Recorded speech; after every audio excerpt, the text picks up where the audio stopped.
like you to like, share, comment, repeat, retweet, and do it all again every time. So subscribe to the Art Network. But we here today, Game Point Sports. We got a special guest. We got Bo. Hey. Of Just Happy to Be Here Clothing. Bodie Brandon. Tell them a little bit about, man, what you got going on, what the meaning is, and all that. Oh, good, man. Just happy to be here is, more like a mindset that is represented in apparel. But, I think it just really kind of keeps you humble, and unless it reminds me of just that. I got Out the Way clothing line coming out. It's all part of Bodie Brandon. You can find it on Facebook under Bodie Brandon. I think it really is just important that you just kind of really keep yourself grounded to where you're at and what you're doing. And I mean, just being happy to be here is a part of that. So, that's what I'm doing. For sure, man. Tell me about you got your other business going too, man. You still doing that? Or? Yeah, sanitation, disinfecting, we working on that, doing homes. Right now, I think, with a lot of the variants coming out, a lot of things that you guys still want to do, host parties, get-togethers, things of that nature. We come by, we can spray it, new homes, home showings, your cars, vehicles, anything, ride shares. You can go in there with a product that's, really used hospital grade that we can go in, spray and disinfect, areas of your home for peace of mind, areas that you are in for peace of mind. So, that's something we've been working on as well, too. CDS Solutions, LLC. You can look that up as well. That's something else on Facebook, or you can just go to that on the internet. But, it's just working hard, man, staying busy, For sure. Entrepreneurship, man. That's the way to go, man. One step at a time. Look like you're going 3 businesses at a time trying to get it cracking without that action. Yeah. Hey, that's what I'm talking about. Man, it's a sports show, man. We started off with sports, man. We're going to talk about Richard Sherman. First of all, before we show the video, man, what's your initial thoughts on that? Before I seen the video, I thought it was just typical, maybe them potentially blowing something out of proportion, but I did see the video this morning, and Richard was off that Henny, man. He was off that Henny. Hey, man, the thing about it is, Richard Sherman, man, he's one of those guys who's, when he's speaking, he's usually well-spoken. He's a smart guy, went to Stanford. Except when he's on the football field, he can act a little erratic. But usually when he's not on the football field, man, he's one of those well-spoken, smart guys. And I never thought I'll see this side of him, just the way that he talks. And I've heard him referring to mental health, and he got some issues with that, and he ain't been right for the past few months. But, whenever we ready, man, let's see that video and let everybody see for themselves, man, what was really going on. Yeah, I think that was it.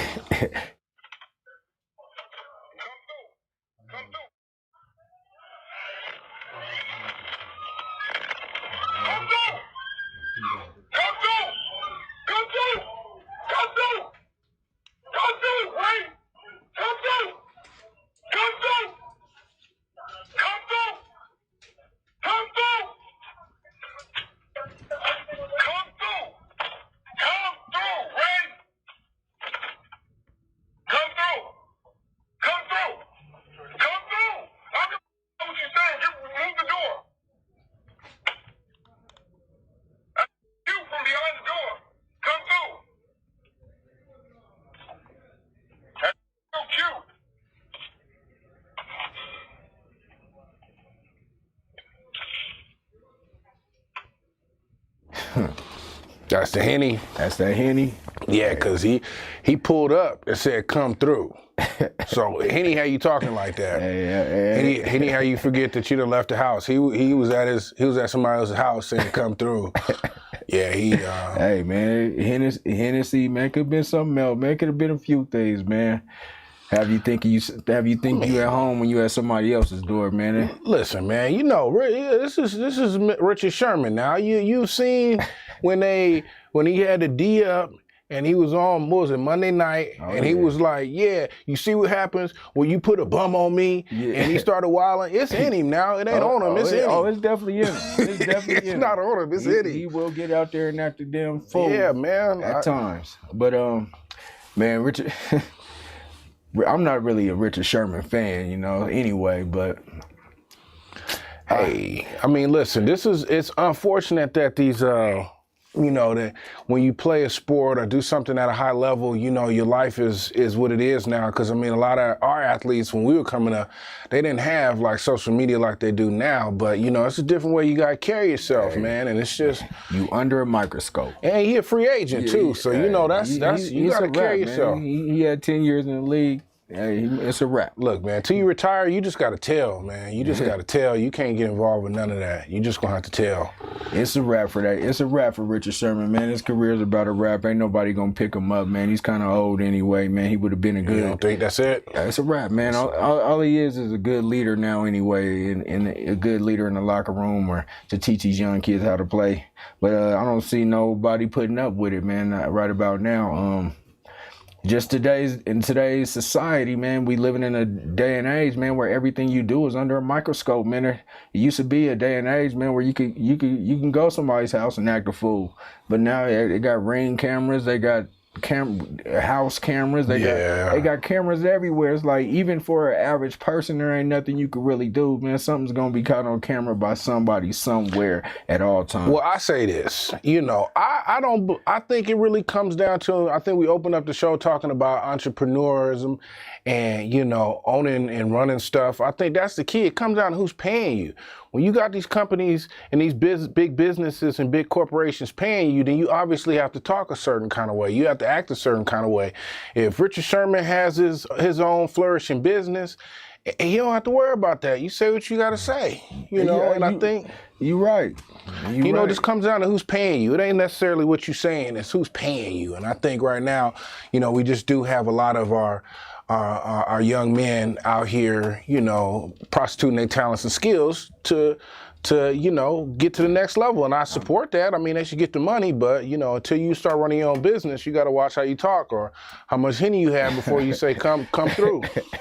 So you a believer in and also, man, the man's this man was he's a comedian too, man. So he might have me up here cracking up, man, from time to time. So, you know, I usually don't laugh and I usually don't smile, but he might have me cracking up. Yeah, man. But Richard Sherman, he's done. That's all I can really say about Richard Sherman, man. The man he's a wrap, man. He had a good career, but what I was about to say is, just, are you a big proponent that, you know, like, are you one of the people that compares the NFL combine or sports to the slave trade? Yes. I mean, yeah. I mean, but it's at the highest level. I mean, we all at some point are willing to, you know, prostitute our talents and skills, but are you being, you know, is that being reciprocated? And I mean, these young men is getting a check, man. And I think, you know, yeah, but they definitely are. But I mean, there's not like Negro leagues or something where, you know, they can make the same, you know, buck for buck. So yeah, you are prostituting your talents and skills, and it can come down to something where, you know, they can, you know, railroad you out of their leagues, or they can create, you know, their own agenda for what they want for your talent. But, you know, we've conditioned ourselves to just saying that that's how it works and that's how it's supposed to go. But, you know, they pay us, and they pay them enough to take it. I mean, they do. I mean, this is a topic I'm gonna have on another show, but a quick question. I mean, do you think there's a way that we can change that? It comes down to ownership, man. You know, I think it really does, man. It's not about what you say and do, it's who's paying you, right? And I think, you know, if we own enough and we have, you know, black owners who are, you know, willing to allow their players to be more free and be more of who they are, you know, but that's until that happens, black ownership, black leagues, yeah. I mean, you got Ice Cube with the Big Three type league, who has been all around in arenas doing big things. That's a perfect example. Look how wild Ice Cube was wilding.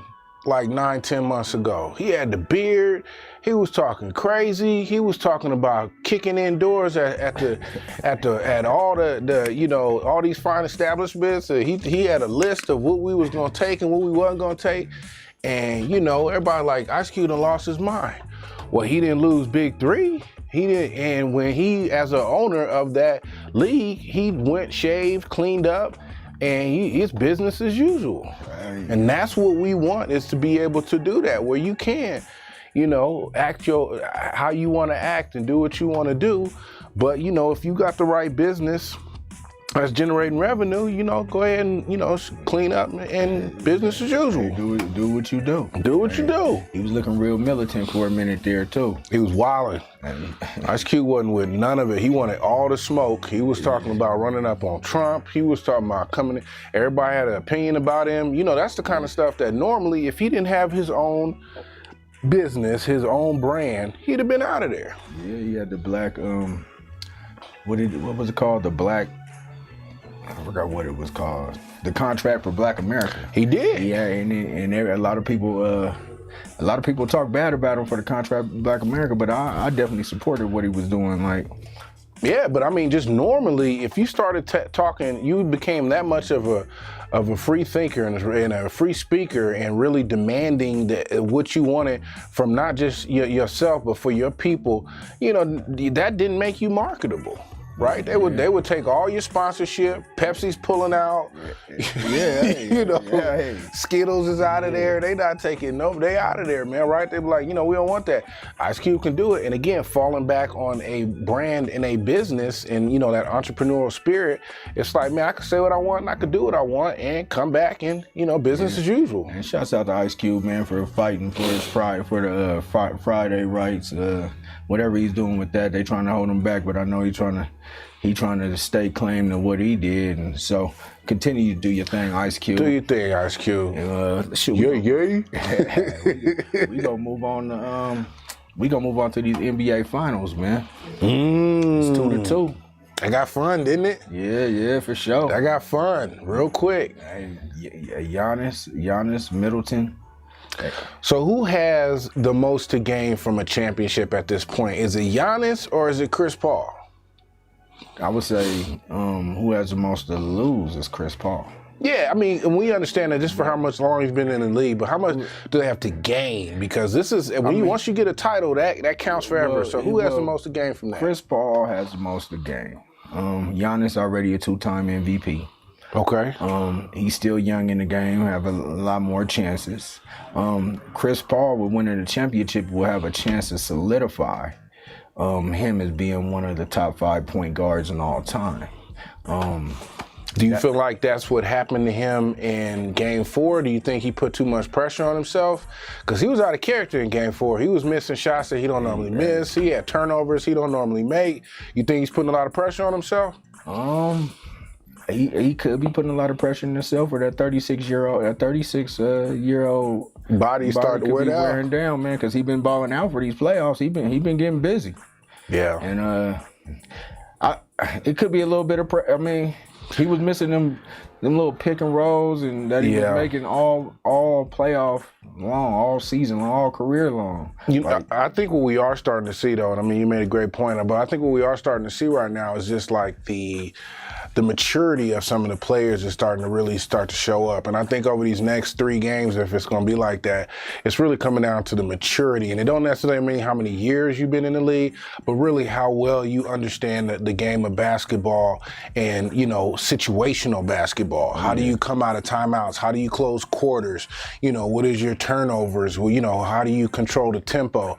That's really where I think you're going to see here in the next 3 games is this, what your basketball maturity is going to look like. Yeah, definitely the reason why they shorten up the bench in playoff basketball, especially the finals. You got 7-8 players playing. It's all about who the coach can trust. It's all about who's taking every possession as a critical possession. And so to answer your question, I definitely believe it's Chris Paul who has the most to gain, also with the most to lose. I think Giannis he will have opportunities to come back and do more. I mean, come back and do it again. But he also has a lot to gain too, as being a person to bring a championship to a small market city who hasn't won it, I believe, since 1971 with Kareem Abdul-Jabbar and the Big O. Well, I'm not gonna say that. As a Spurs fan, I like to consider, the Spurs to be a small market out in San Antonio, and we do got 5 rings. I mean, they do 1, 2, got 3, 4, 5. They do got 5 rings. 5 rings. But I'm saying Milwaukee. Milwaukee as Yeah, I mean, and again, shout out to both teams. I will say that, this is what we wanted to see. You going into Game 5 tied up, and you just looking at what team is going to win on the road, who's going to step up, who wants to be that player, who wants to be that guy. Because this is really where you make your legacy at. This is where you make a name for yourself. Yeah, is really being able to do it on the road in big games. There's only one team that has to win on the road, and that's Milwaukee. That's fair. Phoenix can stay home and win them all.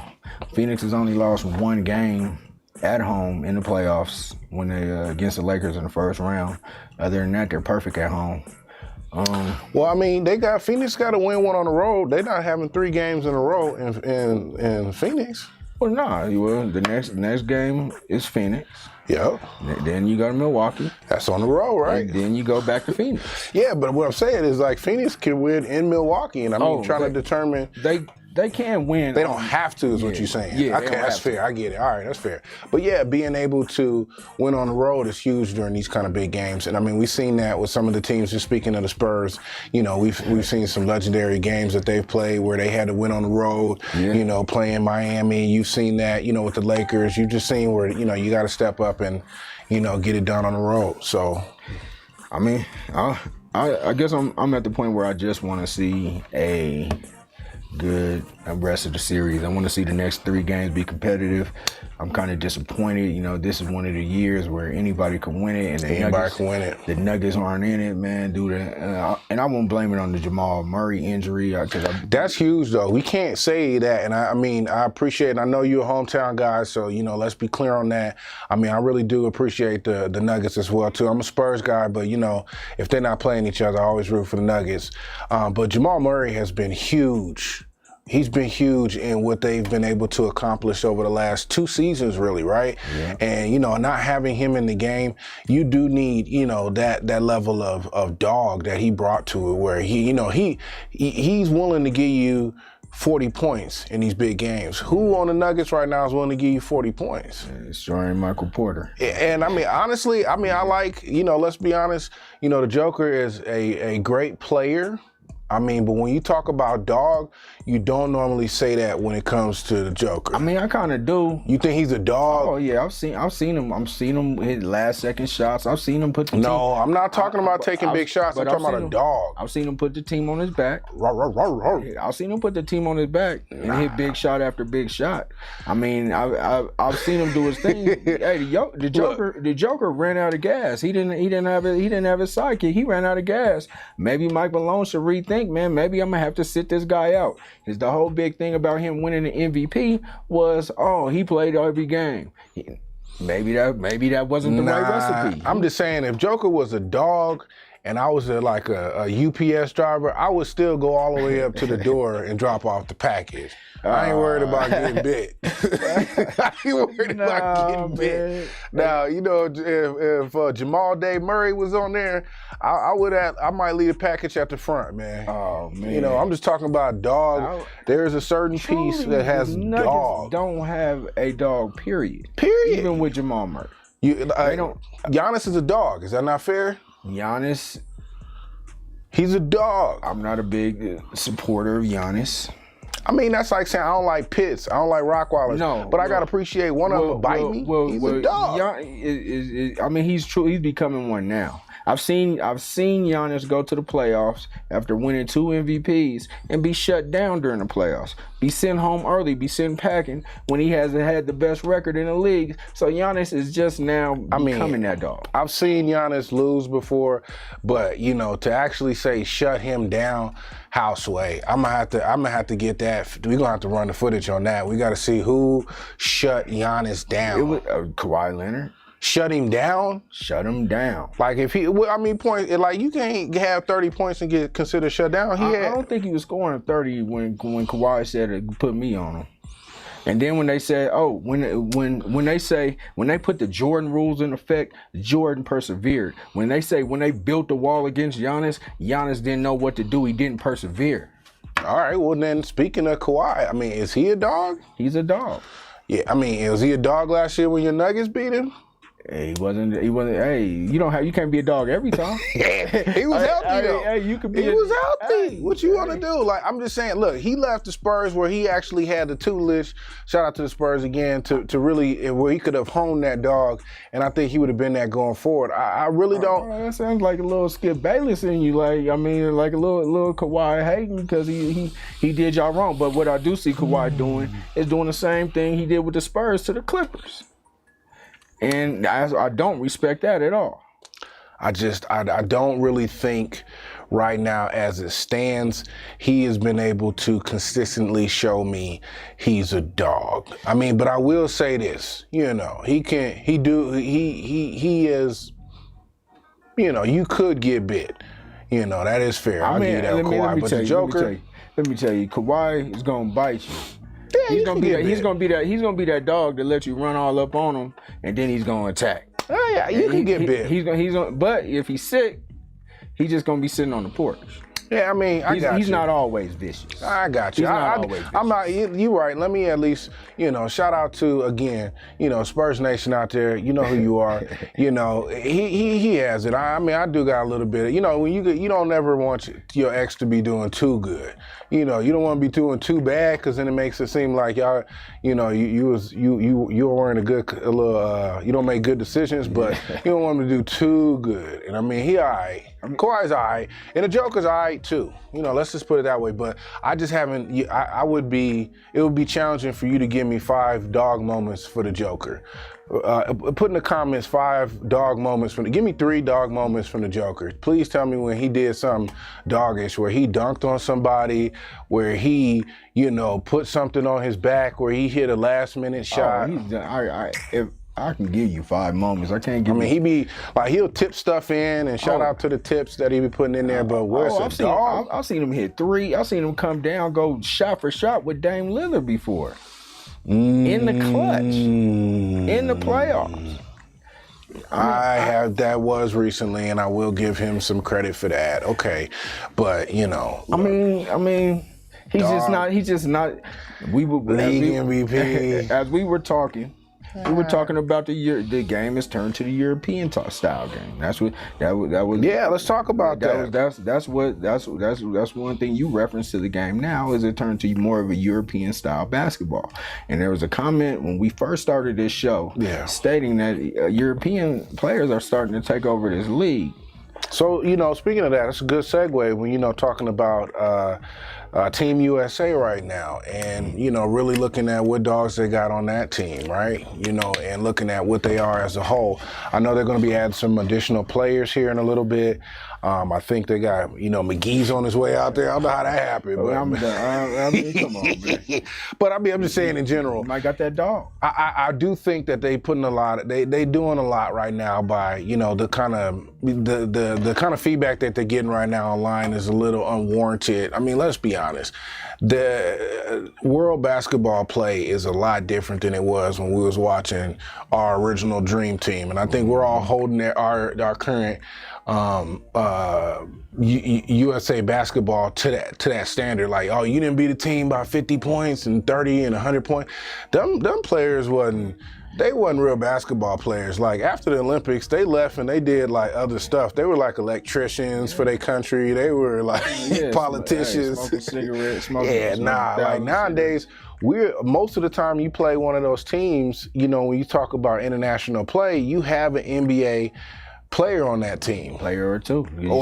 Right? Did you see the guy from Nigeria who batted Kevin Durant? Yeah. And then left a tweet for him. I ain't even see. And usually Kevin Durant's quick to reply in a tweet. And he told him, man, you ain't the one. And listen, I haven't seen a fake ghost account reply. I haven't seen a at Trade EK5 reply. I haven't seen any of that. Cause like, hey, I get. Listen, international play is different, man. These kids from out of town, I mean, for overseas, they ball. And I mean, we've been recruiting, you know, since the beginning of basketball. I mean, Akeem Olajuwon, where do you think he's from? I didn't even know where he's from. Yeah, you know, when you start talking about Ewing and all these other players, they not, you know, when you put them out there, we've been recruiting and been having perennial basketball players in the NBA. Because when they say, you know, the NBA, I think they just say U.S. like American basketball, like they from Chicago or something to that effect. But I mean, if you look at, you know, what Dirk was and what some of these, what Ginobili and Parker and, you know, some of these marquee players were, they weren't from, you know, up the street. Tim Duncan. Tim Duncan. He was a swimmer from the Bahamas or something, right? Virgin Islands. The Virgin, yeah. So it's like we've been doing that, and I just think we have a false narrative on what U.S. basketball is. We all right, but I mean, there's always been, you know, international talent in the league. Well, I think we. If you're the creator, man, you cannot be getting beat. And I'm not expecting them to beat anybody by 30 points or any type of dream team style, but I am expecting you to win. I mean, we got to at least let them play real games. I mean, you can't be on a helmet over like preseason. This is practice. Talking about practice? Man. Talking about practice? Hey, last time Allen Iverson went to he must have gave that speech, and we sure didn't win at that time either. I mean, listen, you know, they got to be able to gel. They got to be able to play together. They got to be able to get something, you know, get some team continuity. You know, you just come out there and just lace up, and then they just beating teams by 40. This is practice. This is practice, man. And you bring a JaVale McGee over there, man, we're in trouble. Nah, he good. He's a good low post opportunity. I mean, he ain't gonna give you. I mean, I'm surprised they didn't get old boy from Utah. What's his name? He's not American. I mean, he could. What is he? You talking about? He's not. They big man. He's not American. I mean, don't he have the choice to play for America if he want to? I don't know. See, look, I don't know all the international laws. I don't know if he's. I don't know what the treaties are that support that or not. But I mean, I'm just saying we got a big man somewhere out there. If they wanted him, they're not playing big man style of basketball. They did that on purpose. They want to play European style basketball. That's why they got a team full of shooters. You know, hopefully somebody can play some defense out there. I mean, speaking of the Nuggets, man, they talking about a big trade from. I hear Paul George and Michael Porter Jr. might be involved in a trade. So, I mean, I just heard his preliminary thoughts. You want Paul George? I'll take Paul George. And lose Michael Porter Jr.? Oh, get that guy out of here. What? Get that guy out of here. Nah, man, when you talk about just... I mean, he's young enough to really put himself in a position with a team where, see, that's the problem, man. You start letting these young talent go, then they start shining somewhere else. Paul George is going to give you how many more years? I'll take 3 good years. I don't see 3 good years, though. He's not that old. He's not that young. I mean, Michael Porter Jr. can't play a lick of defense. I mean, really? Not a lick of D? We have to look up his stats. Oh, I mean, you've seen it. We're gonna have to look up his stats, but you've seen it. You played a few games of basketball in your life, right? Yeah. If they see you on the court, and every time you're on the court, they trying to get you singled up. Hey. I mean, again, I got soft baked cookies on me. Give me the ball. I mean, but so you say that, right? Mouse in the house. You say that lunch meat, right? Yeah. But I mean, what was Carmelo? Well, how much defense Carmelo play? That's why you ain't got him more. Yeah, but I mean, didn't nobody say that as a Nuggets fan? He got his flowers. I said it. I mean, he got his flowers. Everybody was sad when he left. They was like, nah, man, you know. Because Melo was going to fill it up night in and night out. I mean, again, you're talking about young talent. You know, Michael Porter Jr. I mean, the Nuggets is a relatively young team. At Michael Porter's age, when Melo was that age, Melo was filling it up every single night. Melo should have won Rookie of the Year against LeBron when they were rookies with LeBron James that year. Nah, I wouldn't say that. Listen, if there's any trade I want to hear about when we're talking about the Nuggets, or somebody in the Nuggets, I need to hear about Millsap getting traded for anything. A pack of Cools, Millsap. a warm Gatorade, something other than him on the court at all. And people gave him a pass. Millsap has had a pass for the last 3 seasons, and I don't understand why. Why aren't y'all talking about Millsap every game? Oh, Millsap got to go. Millsap got to go. Ben had to go. And it's in his contract? Shit, last year was the end of the big contract. He signed this year for a $10 million contract. So they just kept him around. I don't know why they kept him around. You need a real tough. The Nuggets really need a real tough guy, PJ Tucker type guy, Crowder type guy. They need that type of guy. No, they need to call the police on Millsap. He has robbed this city, this great city of Denver and this great state of Colorado. He has robbed you all. And there should be a 1-800 number and a Crime Stoppers open right now for what he has done to you all's fiscal budget. He took $100 million, man. He took $100 million. Probably scored 100 points during that time. Yeah, he needs to put something up. $1 million a point. They call him a hometown guy. I've never heard of him in Montbello, but my boy Steve Griff said he heard of him. He know him. So I guess I have to ride with it. But I never heard of him. Nah, you need out of that $100 million, you need to put up 3 rec centers in the community then, because otherwise I think you robbed this great state of Colorado, man. You need 3 rec centers. You did, man. In Aurora, Denver, and pick another location of your choice. But if you don't do that, you have taken from the rich and kept it. He's robbed y'all. He's taking way too much. Way too much. I mean, before we get out of sports into the second half, football news, man. Training camp coming up, man. I know you're a Philly Eagles fan. I mean, are y'all gonna get Deshaun Watson, or what's the business there? Are y'all gonna be cellar dwellers in the NFC East? Why would you say that? Why would we be that? I'm just asking. We good to go, man. We are good to go. We are in a good position. The NFC East is primed and ready for us to go do great things. I mean, Jalen Hurts is ready to take us to the next level. We have a perennial receiver that we were able to acquire here on draft day. Your boy from Alabama, man. Rookie. Yeah. Y'all got the Heisman Trophy winner? Yeah, for sure. He's a one-trick pony. I would not say that at all. He has a good spirit. He's one of them guys who got a good spirit. He just seemed like a good kid. You always want to build a team around those players who have a good spirit, man. He don't seem like he ain't no Deshaun Jackson.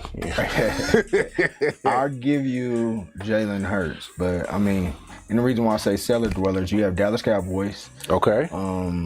What they do with Dak Prescott back, with one of the so-called best offenses in the league. You have the Washington football team with one of the best defenses in the league. It's on the rise. Then you have it's going to be, you're fighting for last place with the Giants. So there's going to be maybe a team. I don't know who's going to win. I mean, they're all right. And I think, there's, with Devonta Smith coming over, we already had some young receivers over there that kind of stood out anyway. That it was just more about Carson Wentz was bringing down the property value. It wasn't that we had a bad team. Well, we had a bad corner. I think they put up like 400 yards on one corner in one game to get us out of there last year. So we had him, but we picked him up in the grocery store somewhere, man. Hey, man. He was. So did Kurt Warner. Yeah, man. We picked him up from up the street. We didn't really draft him. We was riddled with injury. I mean, that happens to any team. That's what everybody say. That can happen to any team, man. That just happened to us. But, let's be honest and let's be clear. Philadelphia Eagles has owned the NFC East for the last 15, almost 20 years. The Dallas Cowboys have not mattered for 25 years. The Redskins have not mattered in like 30 years. The Giants haven't mattered in about at least a good 10 years.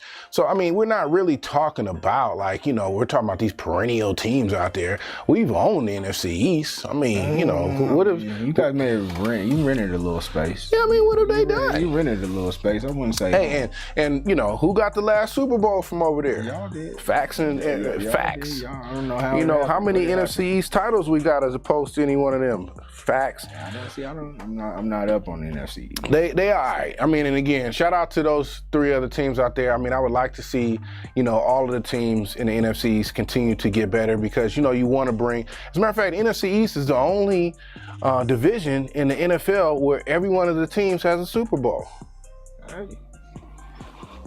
So, I mean, shout out to them, and I think we should just get back to a place where, you know, we can continue to have, you know, Super Bowls and perennial football go through our division. So, you know, shout out to them, and I like to see it. Hopefully, one of the bigger news is, what is Washington's name going to be? 2022.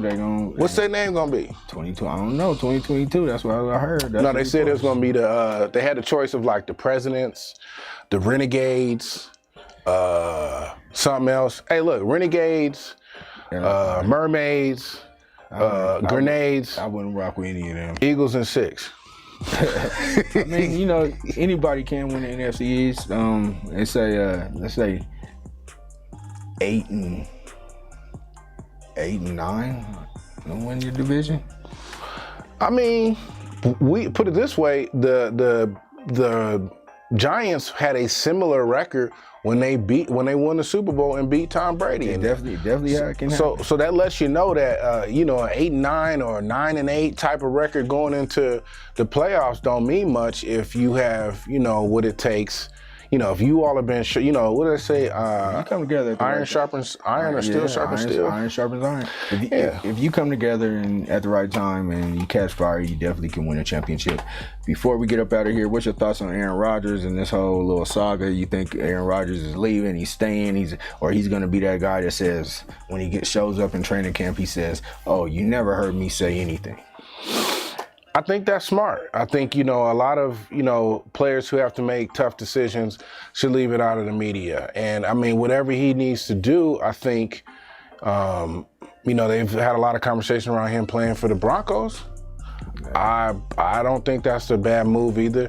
But I think Green Bay is prepared to move away from him at this point. You know, they're not drafting quarterbacks underneath him, and they're not really vocally saying things that say that they are truly supporting him. I just don't think they really they're put in a tough position at this point. I mean, I watched the show All American. I don't know if you've seen it, but it's a football show. Yeah. Jordan Love looks just like the guy from All American, man. It's a high school football show, and he looks like the quarterback from All American. You don't think he got it? He ain't the new wave? Nah, it was a mistake. But we're going to go to the second half, Tough Talk Tuesday. We're going to be talking about, what were we discussing?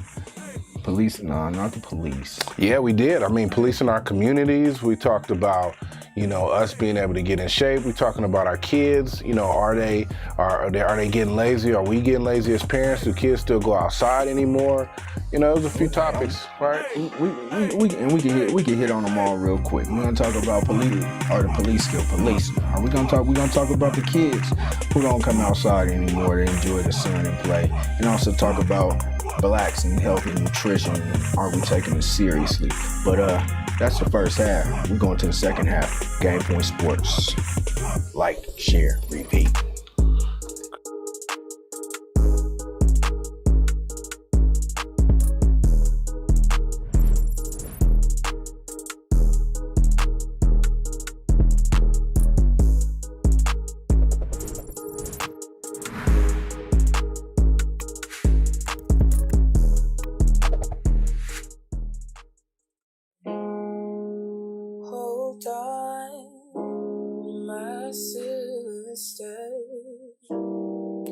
Stay alive, my brother.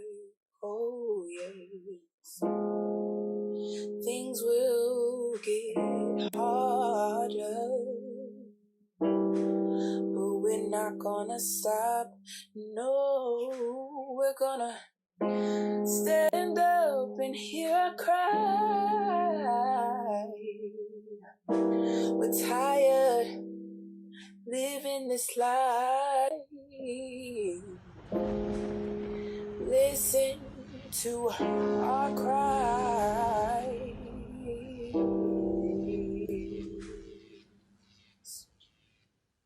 We'll be the light.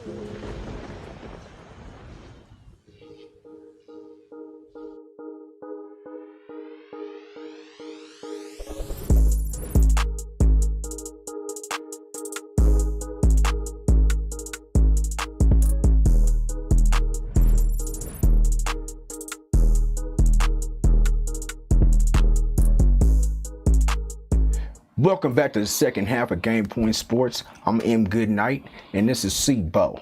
What Once up? again, a Bodie Brandon. My bad, I almost messed it up. Bodie Brandon. Shout out to the people giving comments. You know, M. Goodnight right now is having a couple of difficulties, but we love it when you comment because y'all make the show go.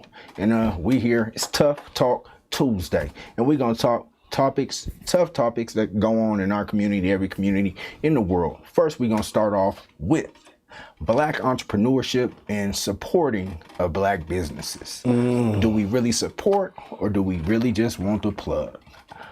What do you think? Now, you know, as a Black business owner, I do feel like there is a challenge to be able to put out your product without people asking for hookups and discounts. I'm gonna keep it 100. It's a challenge.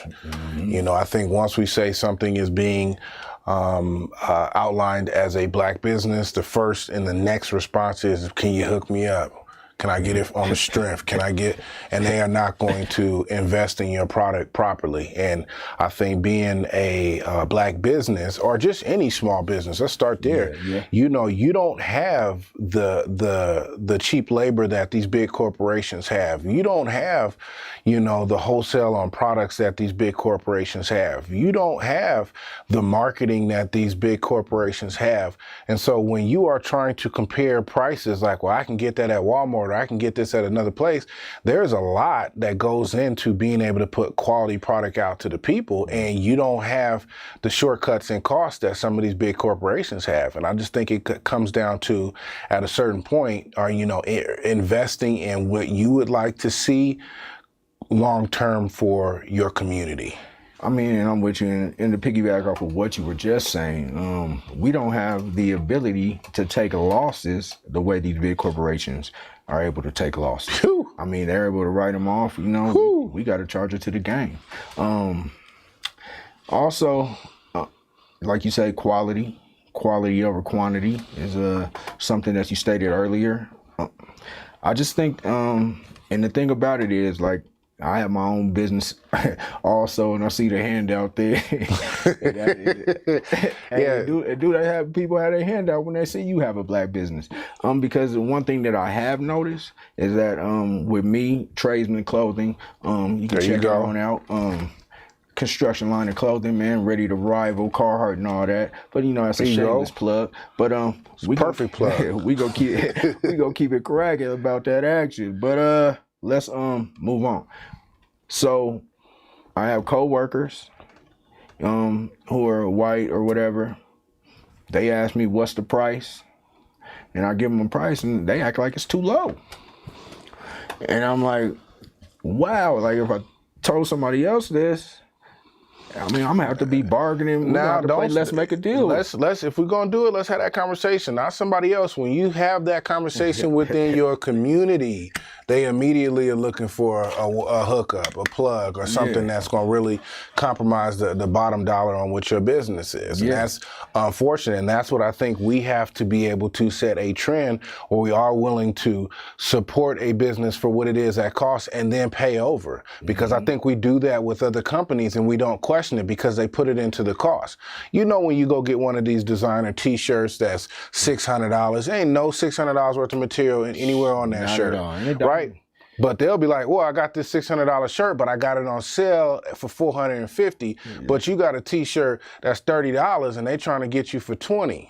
Why? 2015 free advertising. I can market it for you. I mean, it's just we got to get to a certain space and place where, you know, if these are the things that you want to see in your community, you have to invest in them. Definitely. If you want to have, you know, young men and young women that are getting, who are taking and making a decision not to do things through the system, so they're not working for, like we talked about in the first segment, where, you know, they can say what they want to say and do what they want to do. They don't have to look at these companies and be prostituting their talent, because let's be honest, a lot of these companies are mirroring how our style, they're mirroring and imaging our what they call swag and how we are going to carry ourselves, and that's what sells their brand, and they're marketing that. And so when you have these young people who are making decisions to, start a business and to invest in a business, we put a battery in their back when we invest in them. Could y'all say that you all go out, it don't have to be every day, but once a month, do you guys support a local or a black business? They have a lot of sites out now, Colorado Black Business. You can go see some of these that you can, go on to your social media right now and at least be able to say, hey, I can at least once a month invest in these businesses. These are things that, and I know you might have a little bit more platform on it, but I mean, that's the only way we're going to get ourselves to empower a community. It has to be that we're investing in ourselves. I mean, no, we can all do it, man. And even this past summer, from from a shady businessman, he created a little thing this summer. I mean, which you were involved in, where they have black businesses selling black businesses selling things. Shout out to all the small businesses that were in that particular venue. Listen, at the end of the day, I understand, and I understand that there's some concerns with how some of these are being ran. I don't always believe that when they say black business, it means it's a quality product or it has quality management. And we can be honest in saying that. We have had people who have quote unquote black business who are just slapping things together and calling it a black product or, African American product. They're not going out there putting in the work. They're not pulling the best resources, and they're not, character-wise, sometimes there's a lot of things that are in question on who they are. But, hey, it's still happening on this other side too, right? Definitely. I mean, it's a dog-eat-dog world. My thing is, I've always tried to support black businesses, even as a young man. But, a lot of times I don't support black businesses is because of the customer service that some of these black businesses are giving. I've been going to some restaurants back in the day. Man, it was like my mom, kind of, damn near, I'm coming to spend my money, but you telling me to damn near get out the kitchen and stay out the way. Yeah. I'm getting treated bad to spend my dollar, and I don't like that. We definitely got to learn better customer service as black businesses, because I think that's one thing that really can break down a black business. Hey, if you have peach cobbler on the menu, have the peach cobbler. Don't say we have a peach cobbler. These are the type of things that send our business spiraling down. I mean, listen, McDonald's always they ice cream machine always broke too. So I mean, I get that. Shout out to that. And I understand and respect that. But what I will also say too is that what about the quality of product that we're putting when we say black business? Because we talked about quality, but what's the product, right? I think the first thing we hear when we say a soul food restaurant, you basically say, you got a side order of diabetes with high cholesterol and a cup of cholesterol. It's like we're not really, we're trying to make the food quote unquote taste good, but we killing our people with that stuff, man. We are killing. We can't have that much sodium. We can't have that much sugar. We can't have that much. Yeah, come on now. You're right, man. Definitely should change the menu and the venue. Menu and things for the times. What's the first thing you think of when you think of a soul food restaurant? And I'm gonna tell you what the first thing I think of. Diabetes? No, don't. No, what I think about is, I would say down south, Southern cooking, something that, took a while to put out. It's not fast food. When I hear soul food, I think about seasoning, I think about, time, traditional recipes. That's the kind of thing that I think about when I hear soul food. I think about that too. But what I think about when I know. So when I know I'm going to a black restaurant, for the most part. Bad service? I know it's going to take a long time. It's going to take a long time. You're not getting it quick. Facts. That's the first thing I think about. It's just going to take a long time. Food may be great, but it may take a long time. And while you're taking that long time, I need to have good customer service. At least let me know that I'm important and that my dollar is important. Even if you take a long time, treat me well while I'm taking this long time. Acknowledge me, speak to me, let me know it's going to be a while, whatever, something like that. And I think that also adds to a lot about what we're doing in black business as well, because I think a lot of it's just off the cuff. I don't think they're being managed properly, and I think a lot of the things that you talk about it's not that the food's not good, it's that it's a business that not managed properly, and I think that's too with us is we'll start a business, but we don't have the correct infrastructure in it. I think people want to as soon as they start a business, they want to call themselves a CEO, and then they have somebody else come into the shop, but they're not actually training their staff properly. They're not actually coming up with the proper way to serve food and at the proper customer service and all the things that you would go into a restaurant or somewhere where you would pay high dollar and know that those are things that are expectation, right? Yeah. And it's poor management. And I think that, again, we don't just need black businesses, we need quality ran black businesses. And it's not necessarily always their fault, because I think if you know better, you would do better, right? And I think in a lot of these instances, they just don't properly know how to run a restaurant. They just know how to make good food. Definitely. So maybe you need to hire a management team, somebody who's ran a restaurant before, and get them in there. They have to pay them well. Think about we don't like to pay them well. Because I see a lot of beauty salons and barbershops kind of ran the right way. I mean, that's debatable, right? You go in there and there are some women who will say, that their experience with the hair shop or something, a lot of times they can get kind of chatty, or they start getting a little gossipy, or you get the barber shops where, your barber be drunk. If you don't get your hair faded if you don't get a fade by 2 o'clock in the afternoon, your barber's faded. Yeah. Something's gonna be faded after 2, and you want it to be your head and not your barber. So you got barbershops out where they drinking too much. You have beauty supply stops and hair salons where they're a little bit too gossipy. Let's just get in here and do these young ladies' hair and get them moving. Instead they are spreading and passing what community gossip and situations going on, which is okay to talk again.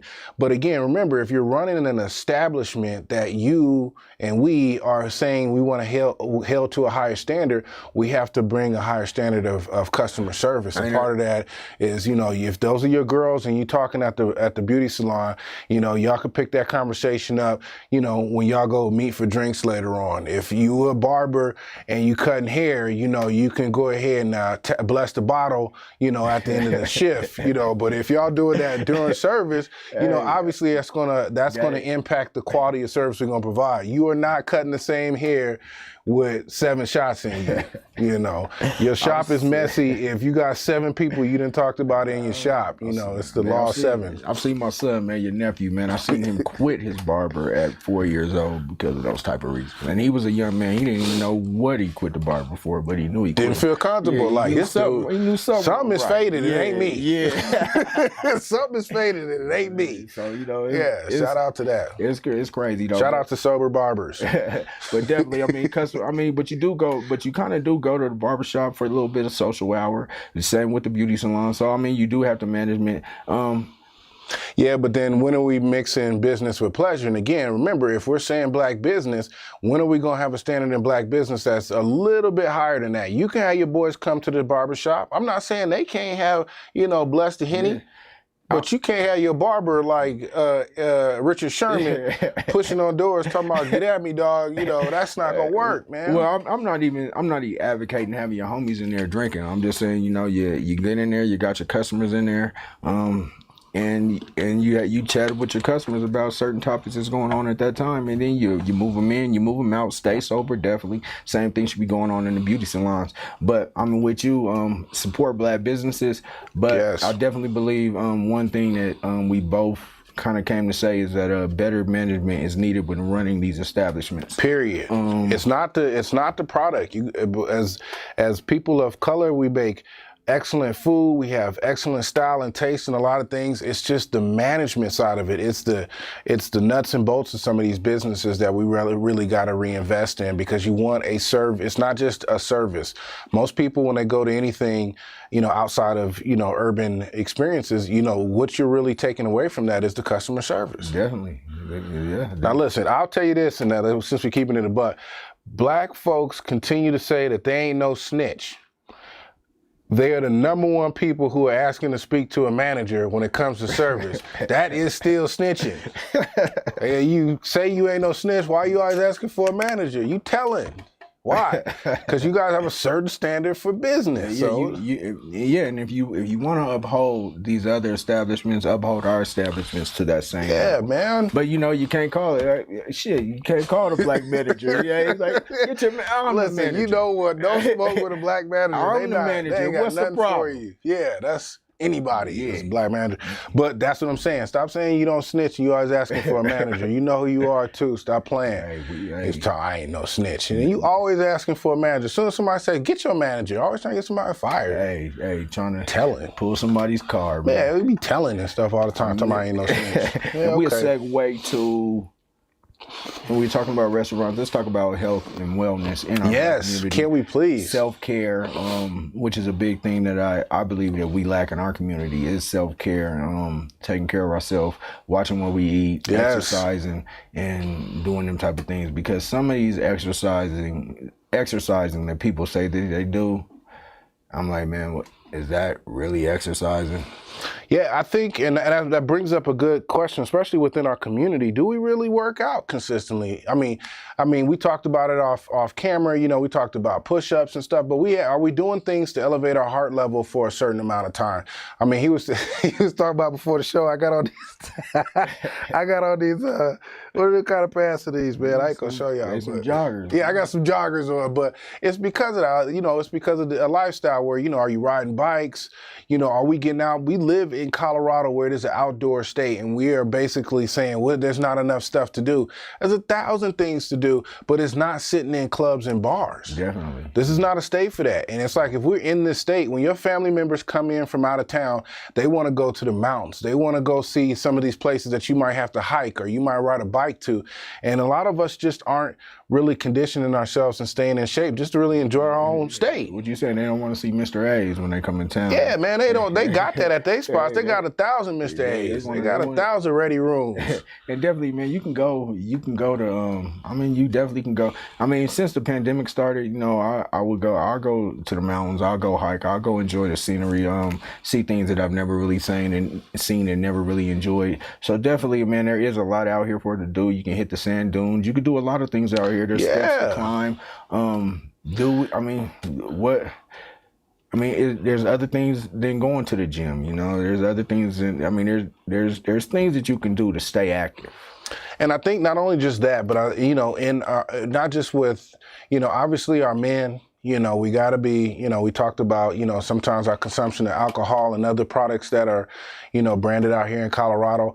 But what is the flip side of that? Do you actually elevate your heart rate? Do you challenge yourself to be in shape? Can you play with your kids? Can you walk upstairs consistently? Are you giving yourself a chance for quality of life after 50, 55 years old? It's just, we have to do better than that. And I think it starts with us, continuing to have like groups where you all meet up, not just for drinks, but maybe you all meet up to go take a walk and a hike. And I've been seeing that in the community over the last couple of years. And shout out to any of you ladies and fellas who are starting to do that more, where y'all are meeting up to go walk the stairs at Red Rocks, or you all are going on a hike together, or you guys are going to go do the steps at Manitou Springs. That's, I think, where we have to really change the narrative for us, is that we really start embracing and enjoying taking better care of ourselves. Yeah, definitely finding fun in other things and going to the bar, or even other than going to a restaurant. Find these outdoor activities, like you say, get your heart rate going. Yeah. And just get out here and enjoy the world, man. The fresh air is a good thing to consume. Listen, we are never going to have more fun downtown than Caucasians. They got 30 bars downtown that they go to, and you can wear flip-flops. They are all buying drinks. It is a great time. If you go out downtown with a Caucasian and they take you to their spots, it is epic. Hey, great time. Epic. No cover charge. Everybody, hey, you can go out with some Caucasians. They on the rooftops and everything. We got one spot downtown, and you really are saying that that's for us, that we have limited ourselves to go to one spot downtown at any given time. And I mean, shout out to the promoters out there that are supporting that, whatever that one spot is for that night. I'm not saying that it's a bad business, but what we're saying is that they're having a way better time downtown than we are. Way better. And their life is not on the line at the end of that, whatever that establishment is. Nah. You playing with your life going to some of these spots at the, after a certain time of night. Hey, we've been there, and these young kids they got choppers now. They big guns. You ain't hearing size of Bow Wow. Yeah, you ain't hearing pop, man. You hearing split ass. Yeah, man, they taking off the sides of buildings. But I mean, and again, I think a lot of that comes from just it's the energy we create at a certain point. We are start to talk. If we're gonna talk as a community, let's have that real conversation about we are bringing this toxic energy into these clubs. We're bringing this toxic energy into our establishments when we're creating business. We're bringing that toxic energy in how we communicate and negotiate business. And a lot of it's coming from how we're taking care of ourselves. And definitely, I mean, I'm agree with you. And when is the next vegan restaurant, soul food vegan restaurant coming to Colorado? Can we invest in that? At least start with a food truck. Let's do something like that. I think Colorado is one of the one states for having a vegan soul food place that'll take off immediately. It's ready. But the crazy thing about it is that we won't be the ones spending the money. I'm okay with, look, if I have a business and it's flourishing and I don't have one set of people or one set of the community that don't go, I'm okay with that. Whoever bringing the bread, I'm just do it. Just do it. I mean, keep the same. I do want to see it happen. I do. Yeah, they're using like banana blossoms. They're using different things that are just like, some of the products that we have, but it has a lot more benefits to it. I've seen a few things you put on your menu. Yeah, and listen, I'm a gardener. I'm kind of scared that I'm like, I'm a gardener, and I can tell you, man, starting to grow as I've been growing over the last couple of years, it's amazing what, your palate does when you start adding fresh vegetables and fruits to your meals. Yeah, definitely. Not just salt. Salt's cool without saying, and there's no attack against salt, but I mean, when you start adding, fresh vegetables to your palate, it's amazing what food tastes like. And it's like, man, we deserve that as well too. So, we start investing in things when we talk about, again, a quality product. That includes, grow your own. Grow something. That's another movement too. Grow something, man. I'm big on that. If you all follow me on Facebook, I got Grow Something each season, and this is Grow Something 2021. We got a lot of great things. I do pickles, I do salsa, so get with me in mid-August. I'm very particular about who I let, I give my stuff to. But if you lucky enough, or we've had a conversation before about, my product, it's a thing, man. And I think I hear it's good. I haven't tried it, man. Listen, I'm not a big sauce and not a big pickle guy. I got some things out there, man, it's straight from the garden, organic and everything. And it's an awesome opportunity. And there's other gardeners out there. Shout out to all the gardeners right now. Your crops should be looking real good right about now. Late July, going into August. That's important, man. We got to keep that up. Keep that water on it because we ain't getting a lot of rain. So keep that water on it, and that's a definite. Yeah, man, come see us. It's a great thing, man. I mean, let's move on to kids. These young kids nowadays who don't go outside. It's a new generation of electronics. What kind of run the world? You have friendships on your phone, on your computer, on your Xbox, and it's kind of taking the place of like hand to hand or face to face contact. Yeah. How you feel about that? Now, do you feel like, Kel, that is just a sign of the times? Just like our parents used to think that what we did with like Nintendo and different things was crazy talk. Are we seeing now that what our kids are doing now with, the social interaction online and all that, is it a sign of the time, or are we being lazy as parents? I think it's a little bit of, I don't think it's really being lazy as parents. Okay. But I do think it's a sign of the times. And what I do think is, as parents nowadays, I think we are a little bit overprotective. I think. But what happened? What are we saying nowadays? Are we saying because there's an internet now that it's a less safe place out there? I think we're kind of living in kind of the days that we kind of grew up when we kind of grew up in neighborhoods where you really didn't want your kid to be outside or be with the wrong crowd. Now, as we have evolved and moved into these suburban communities, that a lot of those same things that we faced are not there, and like we kind of like holding on to what we went through to our kids. I feel like. So I have an opinion on that, just on terms of like, we wanted to, you know, protect our children, right? And so like when they went outside, there was always like a bully out in the neighborhood. We all dealt with it. Anybody who played outside long enough, there was some neighborhood kid, you know, that hit like a foster kid, man, or something. You know, they was from an unstable home, and they came out in the street. Somebody would lead these kids to these unprotected children, which was us, and they was bullies, right? And, you know, we felt as parents, we'd have our cousins, we come out there, you know, there was always a saying, you know, if your brother got into a fight, both of y'all got to get into a fight, right? Because we was protecting our kids from bullying, right?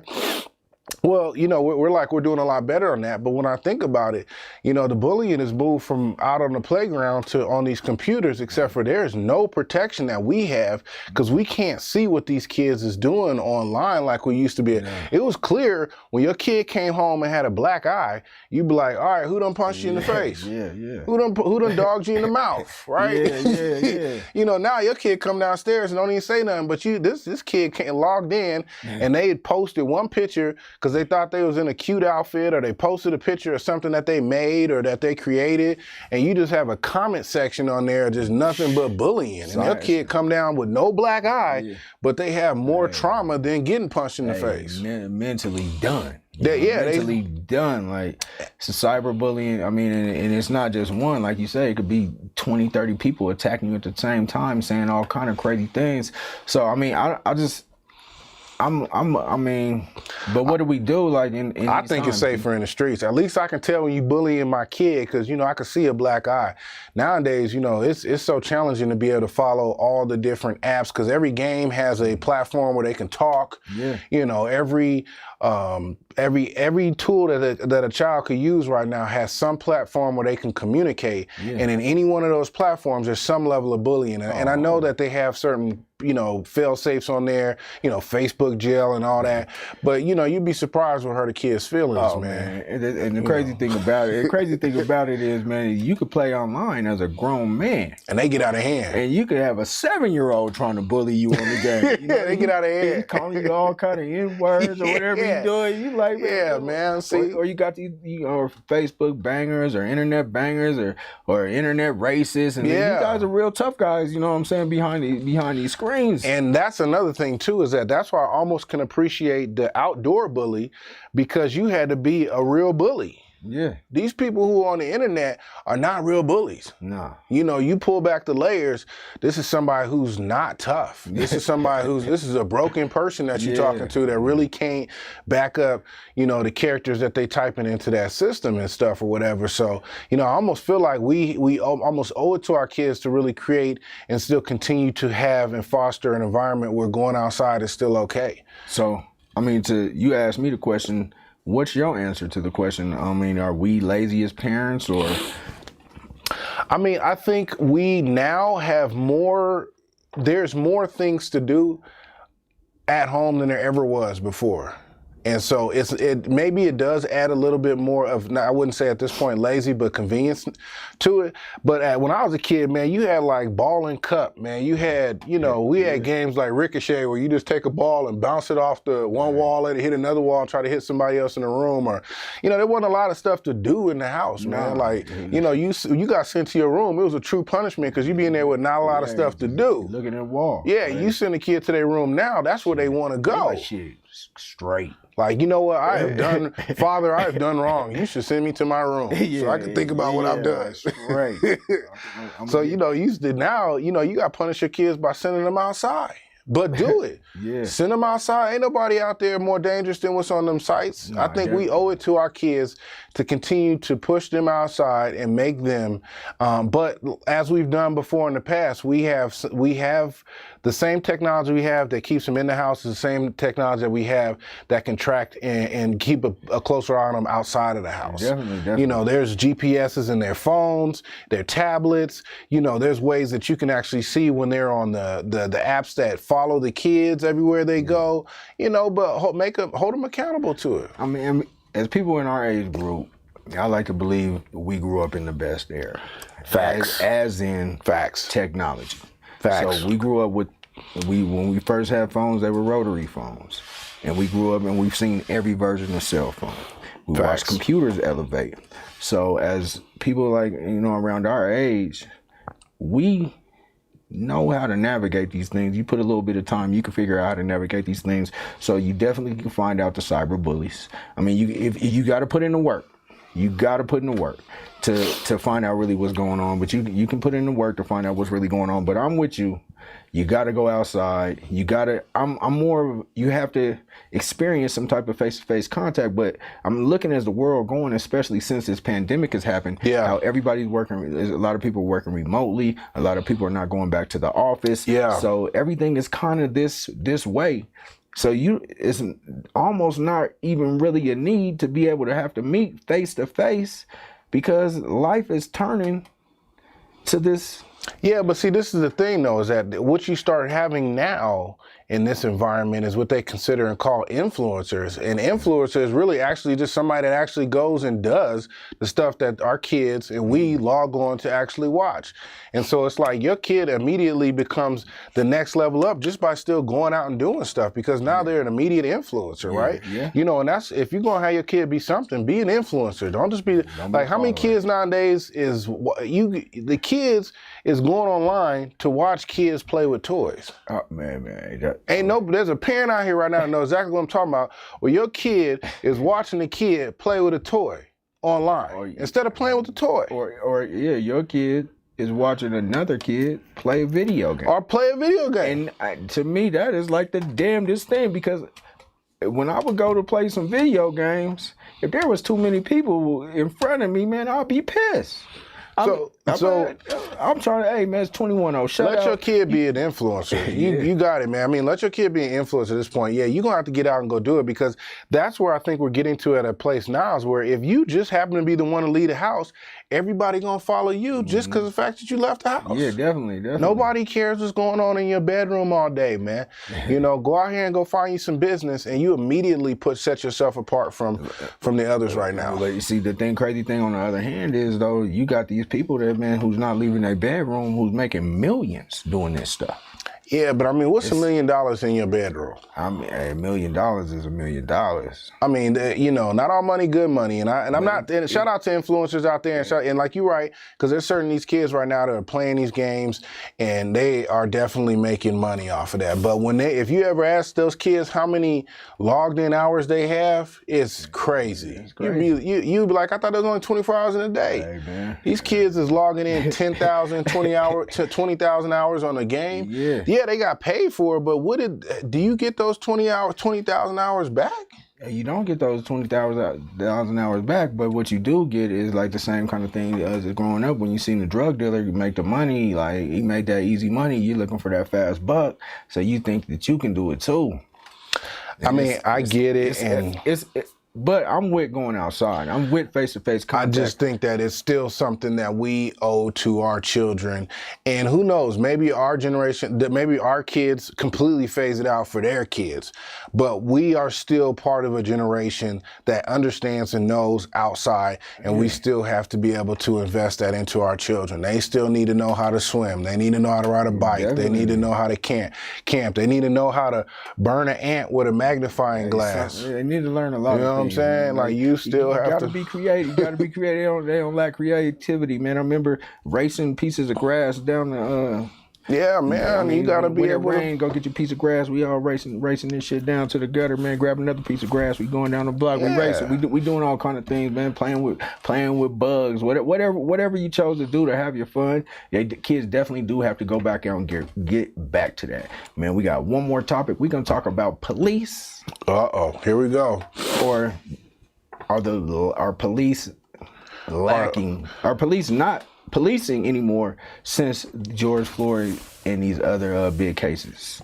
No, they have officially left it up to us. They're backing out of it right now. They're clearly, and it's hard to say that.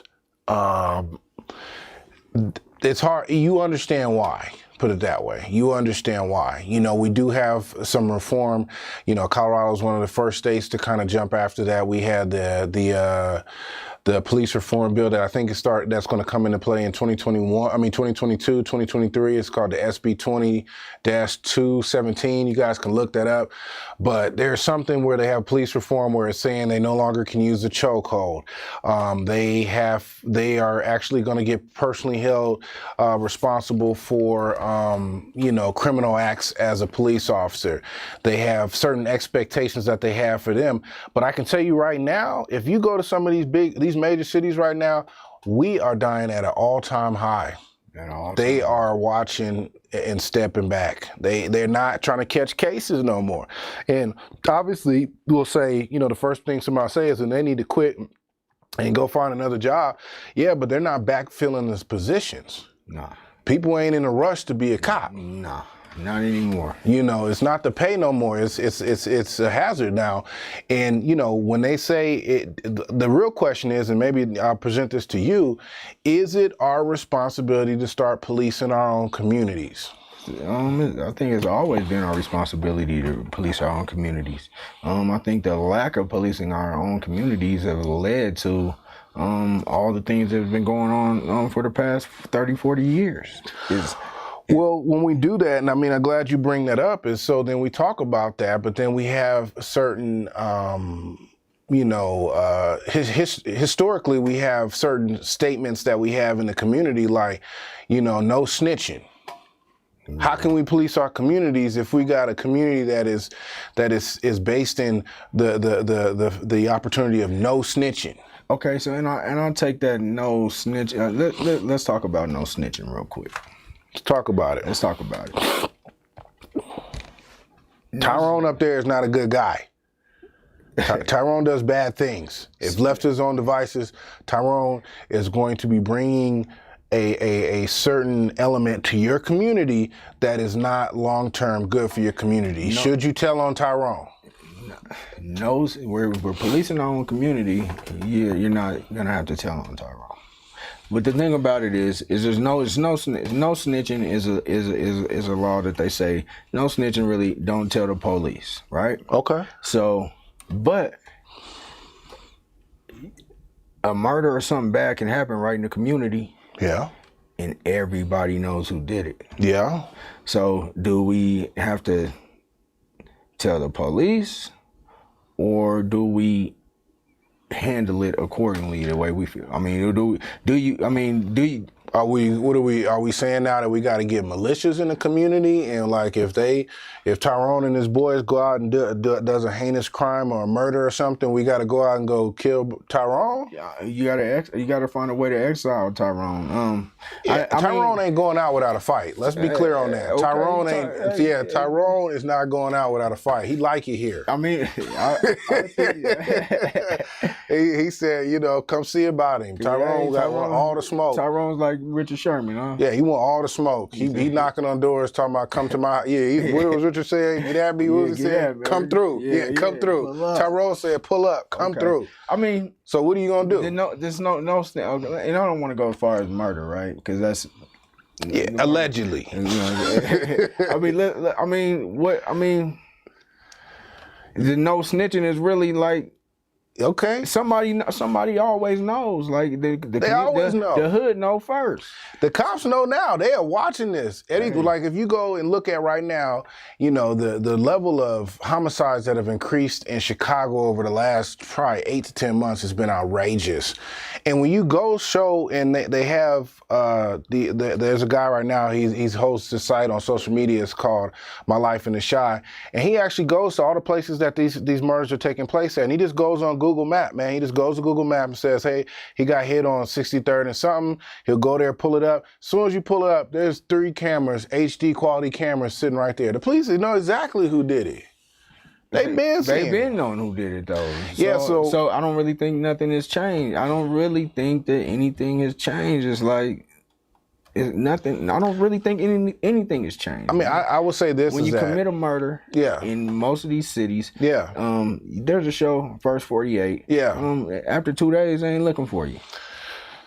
But I would also say too, though, is that, you know, you still have, even with the first 48, there was a certain passion that they would have in that first 48 hours where they were trying to catch criminals. They not tripping no more. That's only on TV. Listen, these cops is not trying to catch no more cases. Every time they come in there and they grab Tyrone too hard, y'all like, let him go. And, you know, when they ask who just did it, they be like, we don't snitch. And they be like, all right, so then what do y'all want us to do in y'all community? And then somebody's gonna tell you, well, you know, they've been corrupt, and that's been the problem for a while, is that they've come to our communities and to do what, like harass us and stuff. But it's like we won't police our own communities. Okay, so I mean, speaking on this, no snitching. Me and you, we go do a crime together, right? Yeah. And this is where I really Allegedly. think, this is where I really think that the no snitching policy came up. Okay. So one of us I get caught for the crime. Yeah. Do I tell on you? We done this so-called heinous act together. Yeah. Do I go tell on you, or do I say they got me, we're good? Yeah, I mean, so this is the thing though. I think if both of you all have made a lifestyle or entered into a lifestyle of crime, you know, there's between you all probably shouldn't tell on each other, because you guys have entered a criminal lifestyle where that is part of you all's business. What I'm saying is, it's the non-criminals who are still partaking in this no snitching type of, these people, y'all not gangsters. You know, some of these people, y'all in here following these gangster rules, y'all not gangsters. You should be telling. Hey. If you a gangster, I get it, you know, but y'all not gangsters. I mean, stuff, but the no snitching policy goes on far beyond our community, and no snitching policy goes on within the police community also. Yes. Because with police officers, something happens, nothing ever really comes out. But do you want them to tell? Obviously, right? You want them to tell. You want police to be able to expose bad cops. Definitely. You want people in our community to expose bad people. If Tyrone and them can't find an enterprise that they can be able to invest their time and energy in that's going to benefit our community, we don't need Tyrone in our community. I mean, but if Tyrone has been, if things have been put place in the community for Tyrone to set up to fail, like, I mean, I get it, but it's a catch-22. All of it's tied into each other, and I think some of the topics that we've had a chance to bring up today is really starting to expose the energy that we're bringing into it. And when we're talking about that toxic energy, it's in general. Are we creating healthy businesses? Does that now have the youth want to invest and/or be a part of these healthy businesses? Are we looking at some of y'all are never going to be the rapper that you guys are claiming or trying to be at this point. That is like in our community, it's like you got to play a sport or you got to be a rapper, you know, or you got to go into entertainment. And there's engineers and there's scientists and there's, you know, carpenters and a lot of other things that you can get into, but they can just be black people in other businesses. But for us, we've created this, and especially the 90s did us wrong, man. They told us all this was supposed to be what it was. All right. But, you know, a lot of these dudes is just, they're not rappers. You're not a rapper. You know, you just go to the studio, you know, smoke a lot of weed in there, you wear a big chain or whatever. Now the kids are wearing smaller chains, but you got a chain on and you're not technically a rapper. What are you doing for your community? When we talk about Tyrone and what he's doing, it's not just that Tyrone's doing it on his own. Tyrone's doing it as part of a antisocial fascist. He's in a gang. When has there been a blood bake sale or a Crip car wash or something where they're actually doing this? And I'm not saying they didn't start off that way, but is that where we currently at? Well, it has to, definitely is taking a turn for the worse. It's not that no more. I think there was a time where there used to be, you know, activist groups, you know, when the Black Panthers and they branched off, and some of the earlier groups when some of the Crips and Bloods and other fashions were coming into play, they actually were for the community. Yeah, they were for the community, and now they definitely have to bring that back. You know, these gangs are ganging up on, you know, the average guy in our community. So, you know, Tyrone and his group of friends who are in part of this gang are now running amok in our community. And let's say there's a simple guy like, you know, whoever it is, we'll call the kid, you know, Tony or something. Tony's out here minding his business, you know, working or going to school. Tony don't stand a chance with Tyrone and his friends. Tony can't take his girl out without Tyrone and his boys giving him a hard time. You know, Tony can't go over here to the, you know, to a club without one of these guys wanting to, you know, say harsh language, you know, use harsh words. And but there are people. Tony can get along.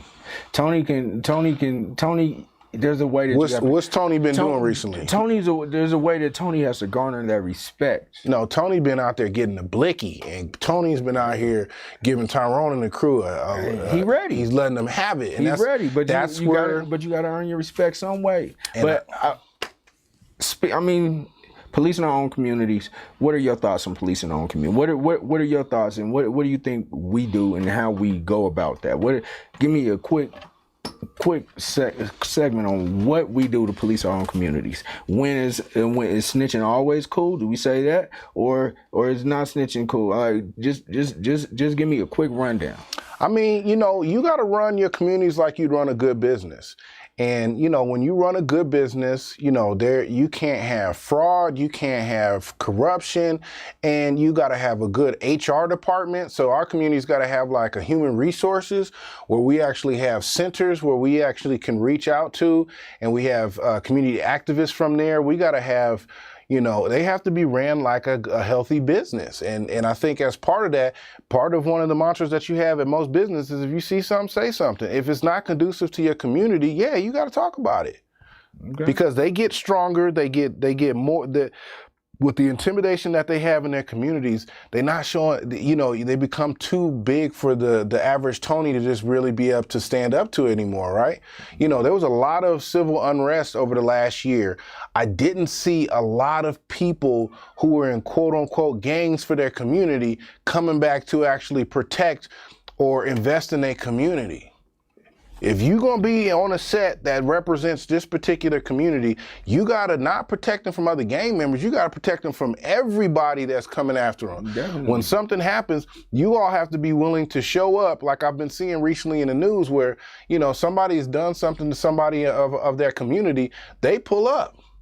You know, there was a young man, I think it was in South Carolina, where, you know, there was a guy, he was like a trainer, or he was one of those drill sergeants, yeah. And the dude was like, hey man, I'm not doing something, and he slapped the phone out the kid's hand and was giving him a hard time. Whole community pulled up. It was at his house. The whole community pulled up. At his house. He moved everything. Yeah, there was another guy just recently, last week, same thing, man. He was saying something, he was using a lot of racial epithets and said something, and he said his address. He said, you want to see me, come to something. They pulled up as a community. And that's the way we should do. The Black Panthers were one of the ones who policed the police. Black Panthers, that's right. They were people that were strong in the community that didn't allow, like, other factions, I mean, for us to have this negativity in our community. They taught kids, they fed kids, they did these type of things, and these are the things that gangs should be doing. It should be ultimate give back instead of creating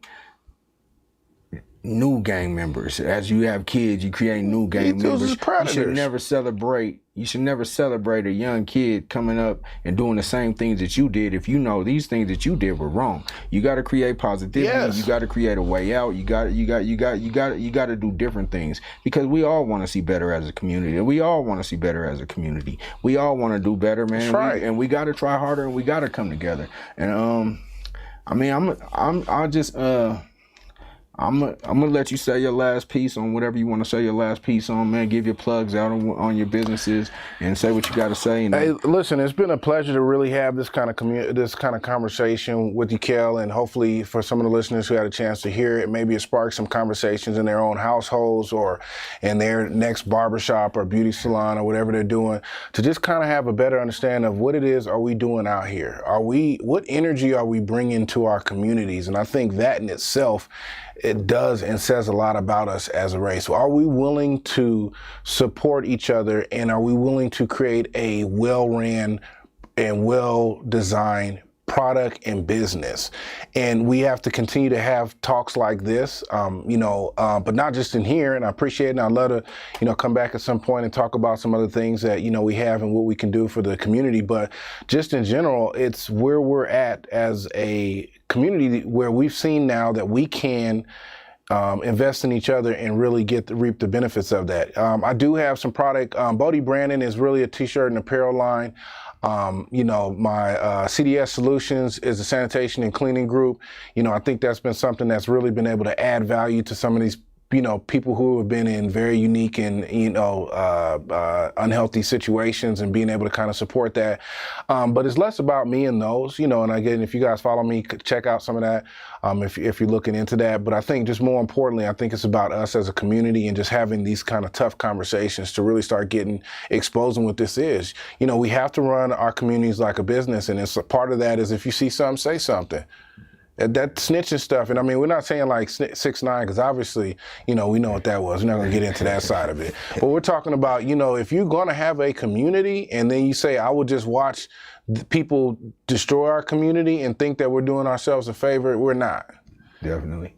But thanks, man. That's great. I'm gonna end it like this. And on the communities, gentrification has really slowed. Kind of put to a halt of us really having communities, especially out here in the Colorado area. We really don't have any black communities anymore. We're all so spread out. So as a community, we got to come together, create events, do things together, exactly. Be strong. And for the other communities across the world, across the country who have still have black communities, you do got to come together, man. Be strong. Find a way to police our own community. Police our own communities along with the police. It's going to have to be some sort of happy medium. Hold police accountable. Run better businesses. Hire better managers if it's a little bit out of control. If you're the cook, be the cook. Yes. And hire a manager to help run your business. I'm also with Support Black Businesses, with kids getting outside, having face-to-face meetings and playing games and having this just eating healthy, being healthy. That's great. And definitely eat healthy, be healthy, and remember, nobody cares about yourself unless yourself care. But that's Game Point Sports. It's Tough Talk Tuesday. We got Sebo from Bodie Brandon. Just happy to be here. And we out. Like we always say, and I forgot to say it when we came back in. Like, share, comment, repeat, and retweet, because you guys are the ones that run it. And I'm sorry I didn't get to the comments today, but I definitely will get to it. For those who did comment it, thank you for commenting. Continue to comment, and we'll get back with you, man. It's not even Tough Talk Tuesday. It's Fab Five Friday. But we had a tough talk on Friday, and that's my bad. But have a good Friday, have a good week, and enjoy yourself in Winter Park if you're out here in Colorado or whatever you choose to do. Come pick me up. Go take a hike, and pull up, like Richard Sherman say. Yeah. We out. Pull up. Right,